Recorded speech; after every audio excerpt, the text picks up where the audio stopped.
Om Ajnana-timirandhasya Jnana-janshrakya Chakshur-anmritam jena Tasmai Shri Gurave Namaha.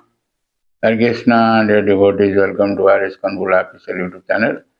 Today I am going to discuss mantra 17 of Isopanisad, in which it is stated, Vayur-anilam amritam athedam bhasmantam sariram Om Krato Smara Kritam Smara Krato Smara Kritam Smara. That means let this temporary body be burned to ashes and let the air of life be merged with the totality of air. Now, O my Lord, please remember all my sacrifices, and because you are the ultimate beneficiary, please remember all that I have done for you, whatever I have done, whether we have done anything for you. Anyway, the temporary material body is certainly a foreign dress. The Bhagavad Gita 2.20 clearly says that after the destruction of the material body, the living entity is not annihilated, nor does he lose his identity. The identity of the living entity is never impersonal or formless, or on the contrary, it is the material dress that is formless and that takes a shape according to the form of the indestructible person. No living entity is originally formless, as is wrongly thought by those with a poor fund of knowledge.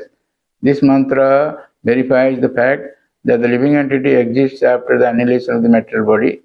In the material world, material nature displays wonderful workmanship by creating varieties of bodies for the living beings according to their propensities for sense gratification. The living entity who wants to taste a stool is given a material body that is quite suitable for eating stool. That is how. Similarly, one who wants to eat the flesh and blood of other animals may be given a tiger's body equipped with a suitable teeth and claws. But the human being is not meant for eating flesh, nor does he have any desire to taste stool. Even in the most aboriginal state, human teeth are so made that they can chew and cut fruit and vegetables, although there are two canine teeth, so that primitive humans can eat flesh if they so desire. So,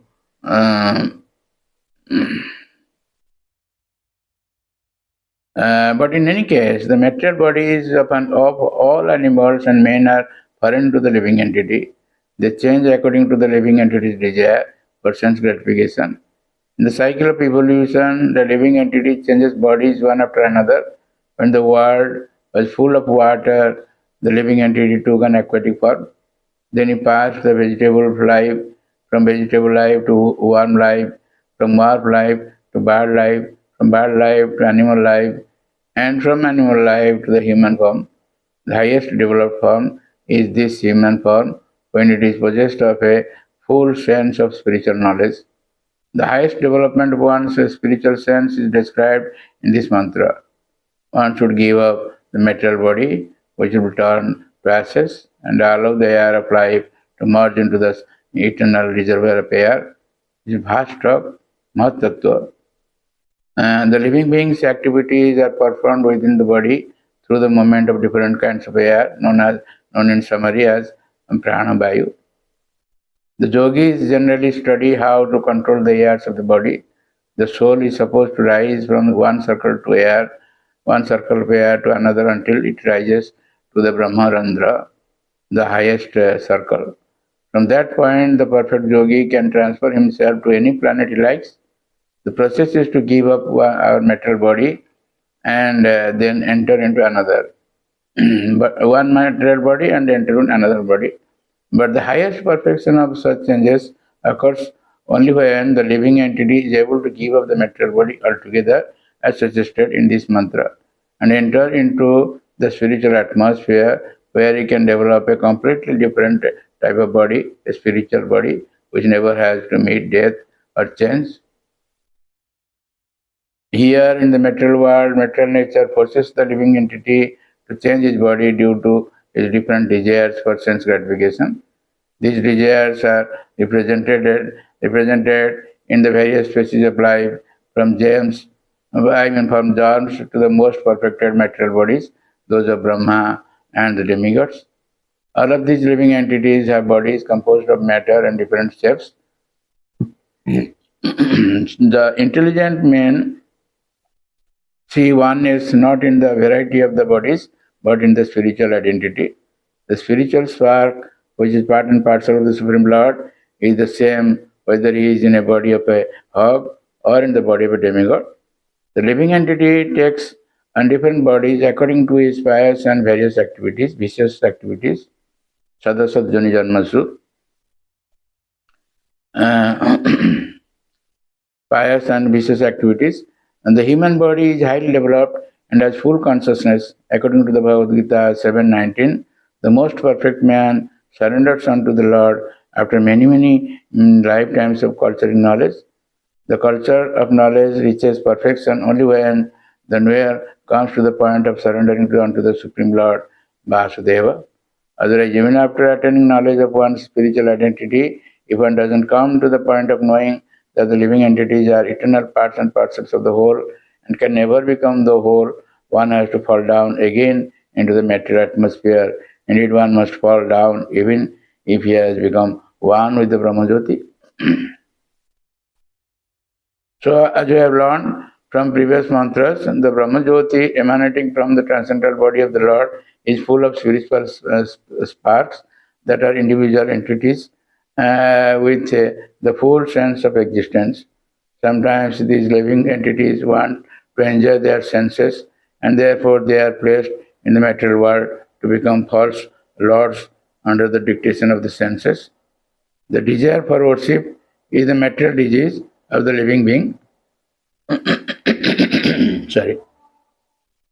For under the spell of sense enjoyment, it transmigrates through the various bodies manifested in the material world. Becoming one with the Brahmajyoti doesn't respect nor represent mature knowledge. Only by surrendering unto the Lord completely and developing one's sense of spiritual service does one reach the highest perfectional stage. So, in this way, in this mantra, we hear as we pray to the Lord that please remember what we have done for you. Devotional service to the Lord consists essentially of 9 transcendental activities. What are those activities? Hearing about the Lord, then glorifying the Lord, remembering the Lord, serving the lotus feet of the Lord, worshipping the Lord, offering prayers to the Lord, serving the Lord, enjoying friendly association with the Lord, and surrendering everything unto the Lord.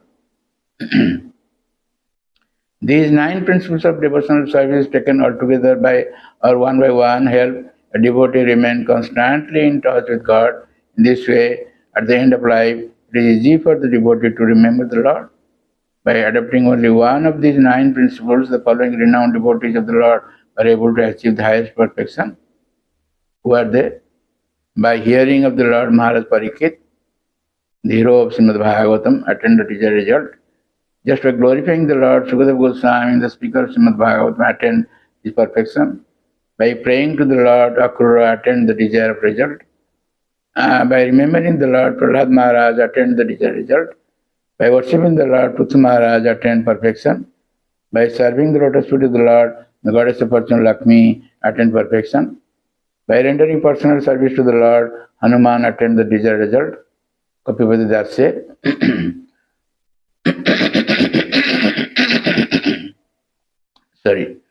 Kapipati Das says, through his friendship with the Lord, Arjuna attained the desired result. Arjuna Sakya. By surrendering everything he had to the Lord, Maharaj body attained the desired result, Atmanivedan. So in this way, somebody has done something, so the Lord wants to forget it. Till then we pray in this mantra, we say, so-called human society is generally engaged at night in sleeping and having sex, and during the daytime in earning as much money as possible, or else in shopping for family maintenance. People have very little time to talk about the personality of Godhead or to inquire about Him. They have dismissed God's existence in so many ways, primarily by declaring Him to be impersonal, that is without sense perception.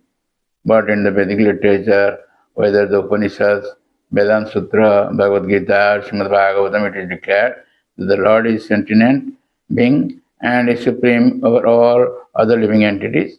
His glorious activities are identical with himself. One should therefore not indulge in hearing and speaking of the rubbish activities of the worldly politicians and so-called big men in society, but should mold his life in such a way that he can engage in godly activities without wasting a second. See, Isopanisad directs us towards such godly activities. Unless one is accustomed to devotional practice, what will he remember at the time of death when the body is dislocated? And how can he pray to the Almighty Lord to remember his sacrifices? We have not done anything. So what will the Lord will do? Unless one is accustomed to devotional practice, what will he remember at the time of death when the body is dislocated? And how can he pray to the Almighty Lord to remember his sacrifices? Sacrifice means denying the interest of the senses. One has to learn this art by employing the senses in the service of the Lord during one's lifetime. One can utilize the results of such practice at the time of death. So thank you very much for listening to this lecture, and please don't forget to subscribe, share, and like our channel and get blessings of the Lord. Hare Krishna, Hare Rama, Hare Rama.